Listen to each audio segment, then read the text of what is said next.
स्वागत है आप सभी का आपके अपने चैनल लक्ष्य तक पर। अगर आप सीटेट की तैयारी कर रहे हैं और अभी तक आपने जीन पियाजे के बारे में नहीं जाना तो आपके लिए बहुत ही गलत बात है। क्यों? क्योंकि जीन पियाजे से सबसे अधिक प्रश्न सीटेट में पूछे जाते हैं। तो चलिए क्लास को शुरू कर देते हैं और आज आपसे विनम्र निवेदन करेंगे कि इस टॉपिक को मत छोड़िएगा, क्योंकि इस टॉपिक से हम आपको जीन पियाजे से बनने वाले सभी प्रश्नों को कवर कराएंगे। तो चलिए 10 प्रश्न लगभग सभी सब्जेक्टों को मिलाकर जीन पियाजे से पूछा जाएगा आपसे। तो देखते हैं आज का हमारा प्रश्न क्या कह रहा है। इस प्रकार के प्रश्न आज हम आपको प्रोवाइड करेंगे और ध्यान से देखिएगा क्लास को, क्योंकि सारे के सारे प्रश्न नए हैं और सारे के सारे जो है एनसीईआरटी बेस्ड प्रश्न होने वाले हैं। चलिए, क्योंकि काफ़ी लोग डिमांड कर रहे थे तो चलिए क्लास को स्टार्ट कर देते हैं और पहला प्रश्न देखते हैं क्या कह रहा है। पहले प्रश्न में कहा जा रहा है कि पियाजे के अनुसार संज्ञान का विकास किसके माध्यम से होता है। आपको बताना है कि संज्ञान का विकास किसके माध्यम से होता है। ए ऑप्शन कह रहा है कि दंड और पुरस्कार, बी ऑप्शन कह रहा है कि सक्रिय खोज, सी ऑप्शन कह रहा है कि नकल और डी ऑप्शन कह रहा है कि केवल वंशानुक्रम।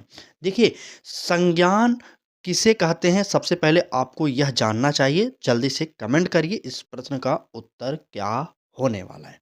चलें, तो बात करेंगे संज्ञान का विकास किसके माध्यम से होता है। तो देखिए यहाँ पर सिर्फ एक बात कहा जा रहा है कि केवल वंशानुक्रम, संज्ञान का कभी भी विकास सिर्फ वंशानुक्रम के माध्यम से नहीं होता। इतना आप जानते रहिएगा, ठीक है। इसलिए इसे हमें काट देना पड़ेगा। और क्या कह रहा है, देखिए कह रहा है कि नकल। नकल क्या कह रहा है, नकल तो आपको पता होगा कि जीन पियाजे ने संज्ञानात्मक विकास के सिद्धांत में कहीं पर भी नकल का उल्लेख नहीं किया था। आपको यह भी जानना चाहिए कि जीन पियाजे ने एक ही सिद्धांत दिया तो था जो कि बहुत ही इंपॉर्टेंट है, वो था संज्ञानात्मक विकास का सिद्धांत। ठीक, तो यहाँ पर इतना तो कट गया, सी और डी काट दिए हमने। अब बचा हमारे पास ऑप्शन ए और बी। अगर आप ध्यान से देखेंगे एक शब्द है जीन पियाजे ने अपने पूरी संज्ञानात्मक विकास के सिद्धांत में यूज किया है, वह है हमारा सक्रिय खोज। ठीक है, यह शब्द जहाँ पर भी दिखाई दे और जीन पियाजे का वहाँ पर उल्लेख किया जाए तो समझ जाइएगा कि यह ऑप्शन हमारा सही होने वाला है। ठीक है, तो यहाँ पर इस प्रश्न का उत्तर जो होगा हमारा बी ऑप्शन सही हो जाएगा। जितने लोगों ने भी ए ऑप्शन बताया उनका गलत हो जाएगा। ठीक, तो यहाँ पर पहले प्रश्न का उत्तर जो होगा सक्रिय खोज यानी कि बी ऑप्शन सही होगा। आगे बढ़ेंगे और अगला प्रश्न देखेंगे क्या कह रहा है अगला प्रश्न में। चलिए, अगले प्रश्न में कहा जा रहा है कि पियाजे सिद्धांत का मुख्य फोकस क्या है। ए ऑप्शन कह रहा है कि भाषा विकास, बी ऑप्शन संज्ञानात्मक विकास, सी ऑप्शन भावनात्मक विकास और डी ऑप्शन व्यवहार अधिगम। चलिए, यहाँ से आप कमेंट करिए और आराम से पढ़िएगा, पूरी क्लास को जरूर देखिएगा, क्योंकि इस टॉपिक से सबसे अधिक प्रश्न पूछा जाता है सीटेट में। ठीक, चलिए, आपको पता होना चाहिए कि भाषा विकास का जनक अगर पूछा जाए कि भाषा विकास का सिद्धांत किसने दिया था, वो थे हमारे चौमस्की महोदय। ठीक है, चौमस्की होंगे जाएंगे। ठीक, यहाँ पर इनका नाम नोट करिए क्योंकि ये भी इम्पोर्टेंट है। और बात करेंगे पियाजे का सिद्धांत मुख्य रूप से किस पर फोकस करता है, तो अभी हमने बताया कि पियाजे का सिद्धांत हम आज जो पढ़ रहे हैं वो है संज्ञानात्मक विकास का सिद्धांत। ठीक, यहाँ से इस प्रश्न का उत्तर तो हमारा बी ऑप्शन सही हो जाएगा। लेकिन एक शब्द और यहाँ पर दिया गया है व्यवहार अधिगम। आपसे पूछा जा सकता है कि व्यवहारात्मक अधिगम का जनक किसे माना जाता है, तो आपको पता होना चाहिए कि इनका जनक माना जाता है वाटसन को। ठीक, तो यहाँ से यह भी जानते रहिएगा। इस प्रश्न का उत्तर हमारा जो होगा बी ऑप्शन सही होगा। और आगे बढ़ेंगे, अगला प्रश्न देखेंगे क्या कह रहा है। चलिए, प्रश्न में कहा जा रहा है कि पियाजे के अनुसार नए अनुभव को मौजूदा स्कीमा में फिट करना कहलाता है। क्या कहलाएगा ये आपसे पूछा जा रहा है। आपने इस शब्द को जरूर सुना होगा, अगर आपने बीएड किया होगा या बेटी से किया होगा तो वहाँ पर जब भी पियाजे का उल्लेख आया होगा तो सक्रिय खोज एक शब्द वो हो जाएगा और दूसरा शब्द आएगा स्कीमा। स्कीमा इस शब्द को जरूर सुने होंगे। तो बताइए क्या हमारा इस प्रश्न का उत्तर होने वाला है। चलिए, बताइए जल्दी से। ए ऑप्शन कह रहा है कि समंजन, बी ऑप्शन कह रहा है कि अंतःक्रिया, सी ऑप्शन कह रहा है कि आत्मसात और डी ऑप्शन कह रहा है कि संतुलन। चलिए, यहाँ पर अगर आपको शब्दों हिंदी के शब्दों में दिक्कत आ रहे है तो वहाँ पर इंग्लिश का शब्द भी है, आप उसको भी पढ़िए। ठीक, चलिए फिलहाल उत्तर बताइए।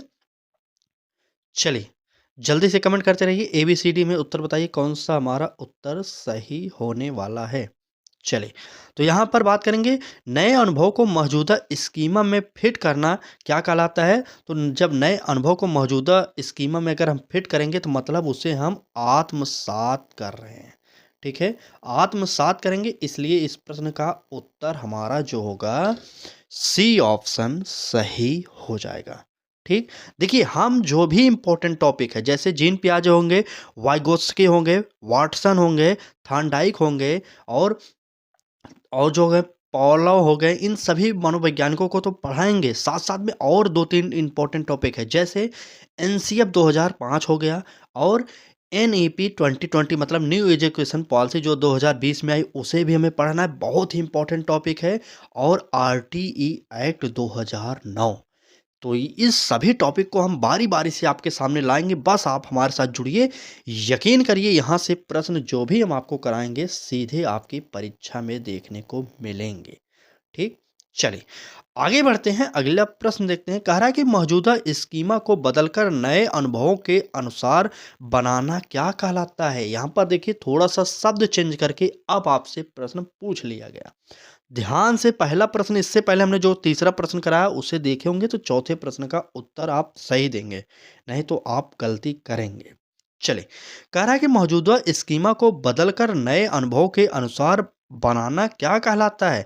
आत्मसात कहलाएगा, समंजन कहलाएगा, संरक्षण कहलाएगा और बताइए अध्यावसाय कहलाएगा, क्या कहलाएगा। चलिए, ठीक, ठीक। देखिए, काफ़ी लोग गलत कर रहे हैं। देखिए, हमने आपसे पहले ही बताया यहाँ पर थोड़ा-सा बदला गया है, ठीक है? थोड़ा-सा बदला गया है, इसलिए हमारा आत्मसात उत्तर जितने भी लोग ए ऑप्शन दे रहे हैं, उनका गलत हो जाएगा। ठीक? चलिए, ठीक, एकदम, एकदम सही। जितने भी लोगों ने बी ऑप्शन कहा समंजन, यही हमारा इस प्रश्न का उत्तर सही होगा। इस प्रश्न का उत्तर बी ऑप्शन हमारा सही हो जाएगा। क्लास को अपने मित्रों तक शेयर करिए और उन्हें बताइए, अगर पहली बार आप दे रहे हैं तो इसको तो जानना ही चाहिए। ठीक है, चलिए बात करेंगे इस प्रश्न की। क्या कर रहा है, ऑब्जेक्ट परमानेंस क्या होता है बताइए। ऑब्जेक्ट परमानेंस क्या है, किस अवस्था में विकसित होता है। चलिए, ऑब्जेक्ट परमानेंस किस अवस्था में विकसित होता है पूछा जा रहा है। बिल्कुल, चलिए संवेदी गतिविधि अवस्था या पूर्व संचालन अवस्था या मूर्त संचालन अवस्था या औपचारिक संचालन अवस्था। चलिए, ए और बी सी डी उत्तर कमेंट करिए जल्दी से। कुछ प्रश्न एकदम टफ होने वाले हैं, क्योंकि सीटेट ऐसा ही करता है, आपको ध्यान में रखकर पढ़ना पड़ेगा। चलिए जल्दी से कमेंट करिए कि पांचवें प्रश्न का उत्तर क्या होने वाला है, ऑब्जेक्ट परमानेंस। चलिए, चलिए पांचवें प्रश्न के उत्तर की अगर बात किया जाए तो बिल्कुल सही, जितने भी लोगों ने उत्तर ए बताया है बिल्कुल सही हो जाएगा। अब यहाँ पर एक बात और ध्यान दीजिए कि जो जीन पियाजे ने संज्ञानात्मक विकास का सिद्धांत दिया था, उसमें इन्होंने 4 अवस्थाओं का वर्णन किया था। पहले अवस्था थी संवेदी गतिज अवस्था, जिसकी उम्र थी क्या, जन्म से 2 वर्ष तक, इतना जानते रहिएगा। और दूसरी अवस्था थी पूर्व संक्रियात्मक अवस्था, जो कि ये है, इसकी अवस्था थी 2 से 7 वर्ष तक। और तीसरी अवस्था है मूर्त संक्रियात्मक अवस्था, जो कि ये है हमारा तीसरा नंबर का, 7 से 11 वर्ष इसकी उम्र थी। और चौथी अवस्था है हमारी औपचारिक संक्रियात्मक अवस्था, जिसकी उम्र थी 11 वर्ष से ऊपर। ठीक, यहां से इतना जानते रहेगा और इस प्रश्न का उत्तर जो होगा ए ऑप्शन हमारा सही हो जाएगा। चलिए आगे बढ़ते हैं, अगला प्रश्न देखते हैं। देखिए, अगले प्रश्न में कहा जा रहा है कि संवेदी गतिविधि अवस्था की अवधि लगभग कितनी होती है। अभी आप ध्यान दिए होंगे तो मैंने जस्ट ऊपर वाले प्रश्न में इसका उल्लेख किया था, पूरी अवस्थाओं को हमने वहां पर बता दिया था। अब आप थोड़ा सा टाइम लीजिए और जल्दी से कमेंट करिए उत्तर क्योंकि हमने इससे पहले वाले प्रश्न में उत्तर बता दिया आपको। चलिए, ए ऑप्शन कह रहा है कि जन्म से 2 वर्ष, बी ऑप्शन कह रहा है कि 2 से 7 वर्ष, सी ऑप्शन कह रहा है 7 से 11 वर्ष और डी ऑप्शन 11 वर्ष से आगे। चलिए बताइए जल्दी से क्या होने वाला है उत्तर? ए, बी, सी, डी में उत्तर बताइए भाई, मैंने अभी जस्ट बताया था ऊपर। चलिए, फिर से एक बार नोट करिए लेकिन याद करिए, क्योंकि जीन पियाजे की अवस्थाओं से प्रश्न बहुत अधिक पूछा जाता है। ठीक है? चलिए फिर से नोट करिए। पहली बात जो कह रहा है कि संवेदी गतिविधि अवस्था जो है यह होगी हमारा जन्म से 2 वर्ष, अभी मैंने जस्ट ऊपर बताया था। इनकी दूसरी अवस्था थी क्या? पूर्व संक्रियात्मक अवस्था, जिसकी उम्र थी क्या थी? 2 से 7 वर्ष। और तीसरी अवस्था थी 7 से 11 वर्ष वाली, वो थी मूर्त संक्रियात्मक अवस्था, ये भी आपको पता होना चाहिए।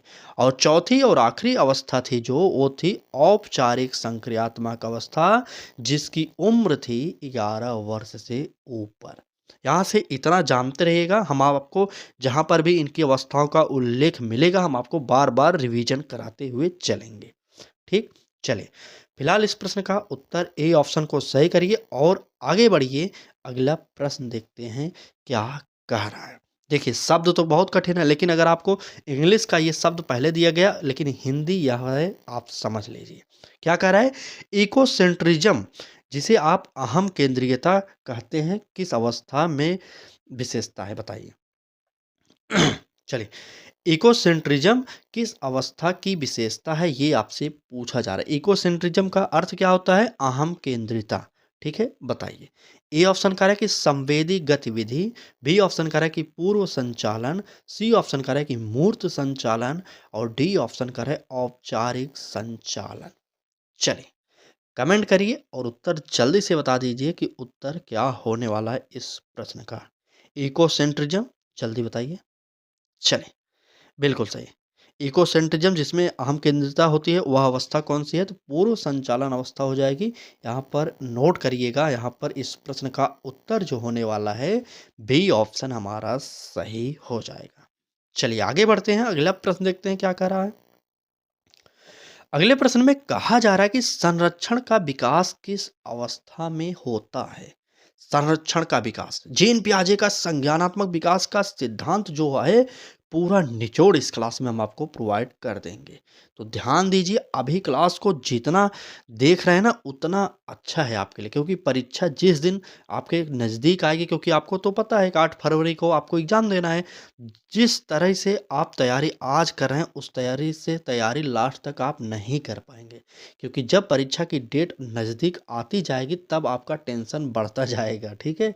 इसलिए अभी अधिक से अधिक मेहनत करिए।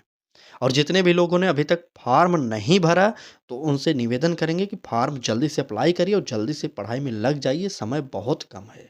ठीक, चलिए बात करेंगे संरक्षण का विकास किस अवस्था में होता है। ए ऑप्शन क्या कह रहा है? 2 से 7 वर्ष, बी ऑप्शन कह रहा है 7 से 11 वर्ष, सी ऑप्शन 11 से 15 वर्ष और डी ऑप्शन जन्म से 2 वर्ष।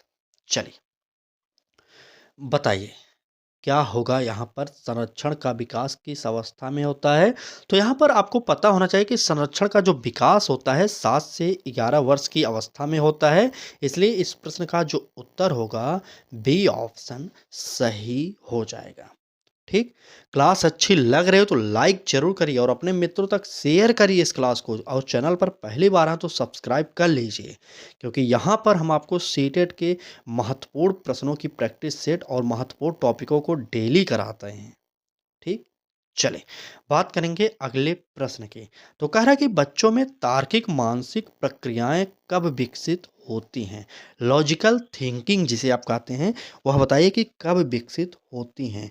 पूर्व संचालन, बी ऑप्शन कह रहा है कि मूर्त संचालन, सी ऑप्शन संवेदी गतिविधि और डी ऑप्शन भाषा चरण। देखिए यहाँ पर शब्द जानबूझकर टफ रखे गए हैं। क्यों? क्योंकि कुछ शब्दों से आप परिचित हो जाइए। अगर यहाँ पर कह देता पूर्व संक्रियात्मक तो आप जान जाते, यहाँ कह देता मूर्त संक्रियात्मक आप जान जाते, लेकिन यहाँ पर कह रहा है कि पूर्व संचालन और मूर्त संचालन, तो हो सकता है काफ़ी लोग इसमें भी फंस जाएंगे। तो ये होता है एग्जामिनर का माइंडसेट। ठीक, आपको उलझाना प्रश्नों में। आप वैसे भी जानते हैं कि सीटेट में समय बहुत कम होता है हमारे पास। ठीक, चलिए फिलहाल उत्तर बताइए। चलिए, प्रश्न संख्या 9 का उत्तर बिल्कुल सही। बात करें तार्किक मानसिक प्रक्रियाएं कब विकसित होंगी बच्चों के अंदर, तो वह होगा हमारा अवस्था मूर्त संचालन। ठीक, मूर्त संचालन हमारा बी ऑप्शन यहाँ पर सही हो जाएगा। चलिए आगे बढ़ते हैं, अगला प्रश्न देखते हैं क्या कह रहा है। अगले प्रश्न में कहा जा रहा है कि अमूर्त चिंतन किस अवस्था की विशेषता है। अमूर्त चिंतन, ठीक। ए ऑप्शन कह रहा है पूर्व संचालन, बी ऑप्शन कह रहा है मूर्त संचालन, सी ऑप्शन कह रहा है कि औपचारिक संचालन और डी ऑप्शन संवेदी गतिविधि। चलिए, अमूर्त चिंतन नहीं जानते, जो दिखाई ना दे रहा हो उस पर भी चिंतन करना, यही हमारा अमूर्त चिंतन कहलाता है। बताइए, जल्दी से उत्तर बताइए इस प्रश्न का उत्तर। तो यहाँ पर जो भी चीज़ दिखाई नहीं दे रही, अगर उस पर भी चिंतन किया जा रहा है तो उसकी अवस्था तो अधिक होगी। तो यहाँ पर उत्तर हो जाएगा हमारा औपचारिक संचालन। यहाँ पर 11 वर्ष से ऊपर की अवस्था को लिया जा रहा है, आप जानते रहिएगा। ठीक, चलिए इस प्रश्न का उत्तर सी ऑप्शन हमारा सही हो जाएगा। आगे बढ़ते हैं, अगला प्रश्न देखते हैं क्या कह रहा है। अगले प्रश्न में कहा जा रहा है कि पियाजे के अनुसार सीखना किस प्रकार होता है। ए ऑप्शन कह रहा है शिक्षक केंद्रित, बी ऑप्शन कह रहा है निष्क्रिय प्रक्रिया, सी ऑप्शन कह रहा है कि सक्रिय निर्माण प्रक्रिया और डी ऑप्शन कह रहा है कि केवल नकल द्वारा। चलिए जल्दी से बताइए उत्तर क्या होने वाला है यहाँ पर हमारे। चलिए, ए बी सी डी, पियाजे के अनुसार सीखना किस प्रकार का होगा, बिल्कुल सही। कुछ नहीं करना, निष्क्रिय प्रक्रिया होता है हमारा। यहाँ पर बी ऑप्शन हमारा, जितने भी लोग बता रहे हैं बिल्कुल गलत है। ये निष्क्रिय प्रक्रिया में कैसे बालक सीखेगा भाई साहब, सक्रिय निर्माण प्रक्रिया के द्वारा ही बालक सीखता है। ठीक, किसी भी कार्य को करने में अगर बालक निष्क्रिय है तो वह नहीं सीखेगा, जब वह सक्रिय रूप से हिस्सेदारी लेगा तब वह सीखता है। ठीक, यहाँ पर इस प्रश्न का उत्तर जो होगा सी ऑप्शन हमारा सही हो जाएगा। और आगे बढ़ेंगे, अगला प्रश्न देखेंगे। चलिए, अगले प्रश्न में कहा जा रहा है कि आत्मसात और समंजन के संतुलन की अवस्था क्या कहलाती है। आत्मसात और समंजन, ये शब्द ही अपने आप में बहुत बड़े रोल अदा करेंगे आपके सीटेट के पेपर में। ठीक है, तो बताइए ऑप्शन क्या सही होगा। ए ऑप्शन कह रहा है कि पुनर्बलन, बी ऑप्शन कह रहा है कि संतुलन, सी ऑप्शन संरक्षण और डी ऑप्शन कार्य निष्पादन। चलिए कमेंट करिए प्रश्न संख्या 12 का उत्तर क्या होने वाला है। ए बी सी डी जल्दी से कमेंट करते रहिए, प्रश्न संख्या लिखिए और ए बी सी डी लिखकर उत्तर बताइए जल्दी से। चलिए चलिए, देखिए सीटेट की अगर अभी तक आपने बुक नहीं लिया हो तो यहाँ पर क्लास में एक जगह पर दिखाई दे रहा होगा कोने में, यहाँ कोने में लगभग दिखाई दे रहा होगा। देखिए यहाँ पर सीटेट की जो इम्पोर्टेंट बुक हैं वह हमने लगा दिया है। अगर आप ऑनलाइन मंगाना चाह रहे हैं तो वहाँ से क्लिक कर कर मंगा लीजिए, स्पेशल डिस्काउंट भी मिलेगा। नहीं तो आपको किताब मार्केट से लेना है तो वही किताब देखकर आप मार्केट में भी ले सकते हैं। ठीक है, चलिए किताब की बात छोड़िए, यहाँ पर अपने प्रश्न पर आएंगे। तो बात करेंगे इस प्रश्न का उत्तर की। तो आत्मसात और समंजन के संतुलन की अवस्था की बात किया जाए तो क्या कहलाएगा, तो वह कहलाएगा संतुलन। ठीक है, वह कहलाएगा संतुलन। बी ऑप्शन हमारा सही हो जाएगा। चलिए अगला प्रश्न देखते हैं क्या कह रहा है। अगले प्रश्न में कहा जा रहा है कि प्रतीकात्मक जो खेल होते हैं किस अवस्था में पाए जाते हैं। यह आपको बताना बहुत ही इंपॉर्टेंट है। क्या कह रहा है कि प्रतीकात्मक खेल किस अवस्था में पाया जाता है। सिंबॉलिक जिसे आप कहते हैं, ठीक है, सिंबॉलिक प्ले। चलिए, ए ऑप्शन कह रहा है कि संवेदी गतिविधि, बी ऑप्शन कह रहा है कि पूर्व संचालन, सी ऑप्शन मूर्त संचालन और औपचारिक संचालन। यहाँ पर अवस्थाओं को हमने बार बार बताया तो नोट कर लीजिए। जन्म से 2 वर्ष और 2 से 7 वर्ष और 7 से 11 वर्ष की अवस्था हो जाएगी। ये हमारी चौथी जो होगी 11 वर्ष के ऊपर की अवस्था हो जाएगी। बताइए प्रतीकात्मक खेल जो हैं किस अवस्था में पाए जाएंगे, यह उत्तर आप जल्दी से बताइए। चलिए बिल्कुल सही, अवस्थाओं को आपने देख लिया तो आप उत्तर दे सकते हैं, बिल्कुल सही, इसमें कोई गलती नहीं कर रहे हैं। चलिए बी ऑप्शन यहाँ पर सही होगा, पूर्व संचालन अवस्था हो जाएगा जिसकी अवस्था होती है 2 से 7 वर्ष। ठीक, चलिए बढ़ते हैं, अगला प्रश्न देखते हैं क्या कर रहा है। क्या कह रहा है, सेंट्रेशन किस अवस्था में देखा जाता है। चलिए, ए ऑप्शन कह रहा है कि पूर्व संचालन, बी ऑप्शन कह रहा है मूर्त संचालन, सी ऑप्शन औपचारिक संचालन और डी ऑप्शन संवेदी गतिविधि। चलिए, जल्दी से बताइए क्या कह रहा है हमारा। चलिए, उत्तर की बात करें तो यहाँ पर इस प्रश्न का उत्तर जितने भी लोगों ने पूर्व संचालन दिया, यहाँ पर उत्तर सही हो जाएगा। ए ऑप्शन हमारा इस प्रश्न का उत्तर सही हो जाएगा। आगे बढ़ते हैं। देखिए, पियाजे से कई प्रकार के प्रश्न बनते हैं और बहुत सारे प्रश्न बनते हैं। हम आपको प्रोवाइड कर रहे हैं जो आज की क्लास एकदम नए प्रश्न प्रोवाइड कर रहे हैं। अभी तक सीटेट ने वहाँ पर टच नहीं किया है, और जो भी सीटेट ने पूछा है अभी तक पियाजे से प्रश्न, वह भी हम एक क्लास में आपको करा देंगे। ठीक है, टेंशन मत लीजिए। अगर आपको पियाजे पढ़ना हो, वाइगोत्स्की पढ़ना हो, कोहलर पढ़ना हो, जो भी मनोवैज्ञानिकों को पढ़ना हो, आप हमारे साथ जुड़ेंगे। हम आपको अपने तरफ से जो भी हमें इम्पोर्टेंट लगेगा वह हम पढ़ाएंगे। ऐसा नहीं कि हम सभी मनोवैज्ञानिकों को पढ़ाते हुए चलेंगे, बिल्कुल नहीं। जो सबसे अधिक सीटेट पूछता है वह हम आपको पढ़ाएंगे, क्योंकि सीटेट में हमें पास कराना है आपको। ठीक, चलिए, फिलहाल हमने आप टॉपिक सभी बता दिया है। सभी मनोवैज्ञानिकों के अंतर्गत जितने भी इम्पोर्टेंट है उनको हम पढ़ाएंगे, प्लस एनसीएफ पढ़ाएंगे, और शिक्षा का अधिकार अधिनियम 2009 पढ़ाएंगे, और न्यू एजुकेशन पॉलिसी जो 2020 में है इसे पढ़ाएंगे, और जो भी इम्पोर्टेंट टॉपिक होंगे वह भी हम कवर कराएंगे। लेकिन यहाँ पर 6-7 टॉपिक ऐसे हैं, अगर आपने पढ़ लिया तो लगभग 40 से 50 प्रश्न कंप्लीट हो जाएंगे वहाँ पर। ठीक है, पियाजे को यह मत समझिएगा कि सिर्फ सीटीपी पे ही यहाँ से प्रश्न पूछे जाएंगे, बिल्कुल नहीं। पियाजे से हिंदी पेडागोजी में प्रश्न पूछे जाते हैं, और संस्कृत पेडागोजी के प्रश्न भी पियाजे से पूछे जाएंगे। अभी जो लोग नहीं दिए होंगे उनको तो नहीं पता होगा, लेकिन जो लोग दिए होंगे पेपर को उनको तो पता होगा। तो जानते हैं कि कितने इम्पोर्टेंट हैं जीन पियाजे। ठीक, चलिए, फिलहाल आपकी इच्छा है, अगला प्रश्न देखते हैं। कह रहा है कि पियाजे के अनुसार बालक स्वयं ज्ञान का निर्माण करता है, यह दृष्टिकोण क्या कहलाता है। ए ऑप्शन कंडीशनिंग, या बी ऑप्शन कह रहा है कि सामाजिक निर्माणवाद, सी ऑप्शन कह रहा है कि संरचनावाद, और डी ऑप्शन सहयोगात्मक अधिगम। चलिए, कमेंट कर दीजिए और उत्तर जल्दी से बता दीजिए कौन सा हमारा उत्तर सही होने वाला है। चलिए, बालक स्वयं ज्ञान का निर्माण अगर करता है तो इसका मतलब हो जाएगा संरचनावाद।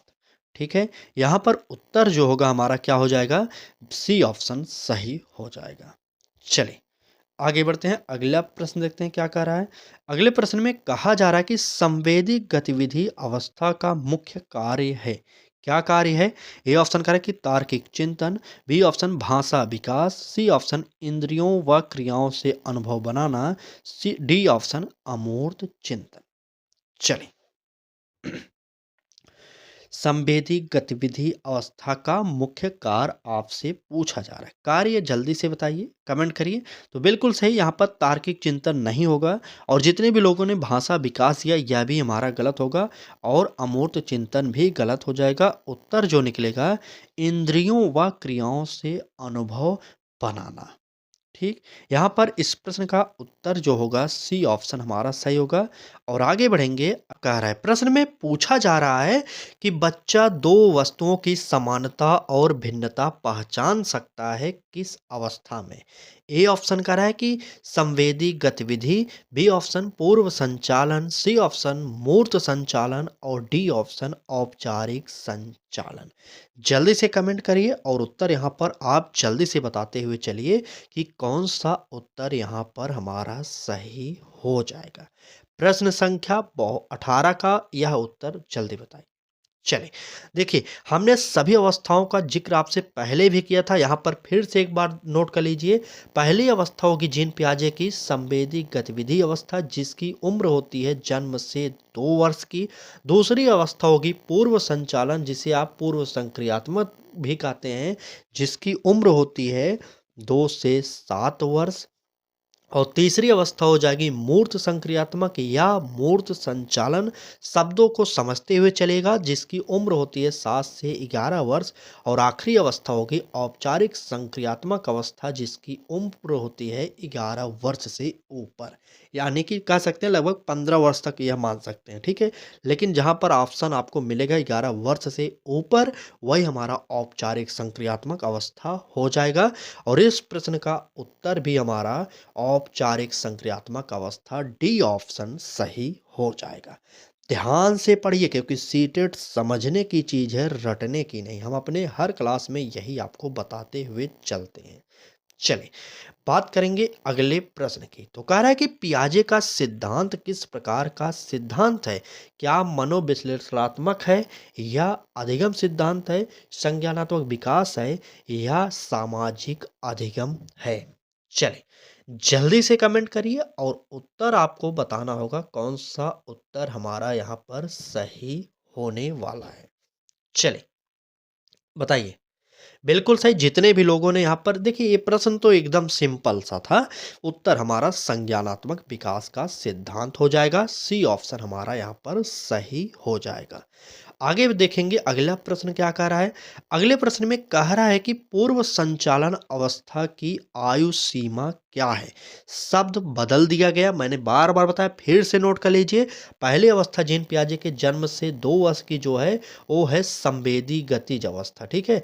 यहाँ पर नोट करिए, पहली अवस्था संवेदी गतिज अवस्था हो जाएगी, ठीक है, संवेदी अवस्था मान लीजिए।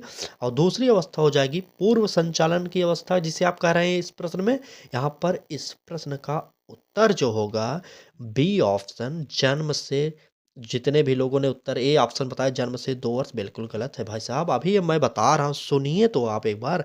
देखिए दूसरी अवस्था जो होगी पूर्व संचालन की होगी। और तीसरी अवस्था जो दी गई 7 से 11 वर्ष, ये है मूर्त संचालन की, ठीक है। मूर्त संचालन की अवस्था हो जाएगी, जिसे आप मूर्त संक्रियात्मक अवस्था भी कहते हैं, जिसकी अवस्था होती है 7 से 11 वर्ष।